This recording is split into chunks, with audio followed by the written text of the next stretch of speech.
And let's end a story on a great note. Dr. Alan Miller, come on up here. Why don't you just go up there and sit down. If anyone has seen the show we did earlier this week, it was on suicides.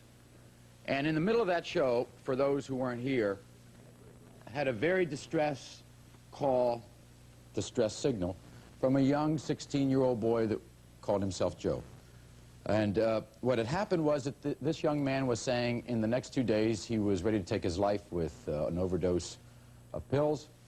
And we had a lot of experts in the audience, among them Dr. Alan Miller from Eugenia Hospital, psychiatrist. And Dr. Miller and others began to help him, and as the discussion went on, we kind of felt here that the best thing that Joe needed at that point was some private conversation. Dr. Miller went and talked to Joe privately, and as we said yesterday, set up an appointment. And what better person to finish the story than Dr. Miller, who's here today. Go ahead. Yes, well, I think things are working out well. In fact, I know Joe is watching today. I was able to contact him by phone, and the most important thing was that I was able to get him to agree that it was a must that his parents be involved in this. You know, in situations like this, the family is the most important resource. And I was able to talk to both his parents at length, and they had no idea of what he had been contemplating, and had been contemplating it for some time. Yeah, he was thinking of this for almost 2 weeks before the airing of the show on Wednesday. And was very fearful about his parents ever finding out. That's true. That's true. And, you know, I think it's important to say that, you know, often people don't know how to go to the proper resource, and this show served as a vehicle for that.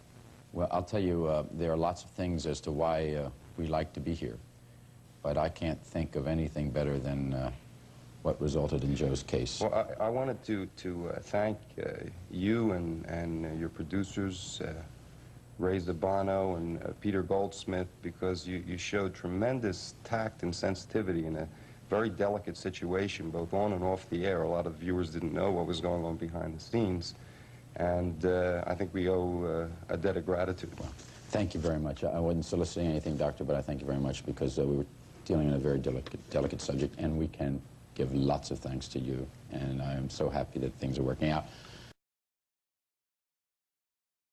Anyway, say hi to my pal Maury Povich. I got a question for Maury, Tom. Yes, sir. Of all of the interviews that you've done, one that stands out as the most significant to you, where, let's say, you've made a difference in somebody's life doing the show or doing the report, a news report, an expose, something that you've done. I mean, there were highlights that I'm sure Tom has and I have. I mean, I can remember, for instance, being on the air when in San Francisco, for instance, when George Moscone as mayor got shot. I mean, I can remember that. I can remember some great moments when the Pope was assassination attempt against the Pope, and you had to go 5 hours straight and things like that. But you know, when it comes right down to it, and Tom, I think, can relate to this. I can remember a show in Philadelphia where I did a show locally at KYW, same station you worked at, on suicides. 16-year-old calls up and says, I'm ready to go. Yeah.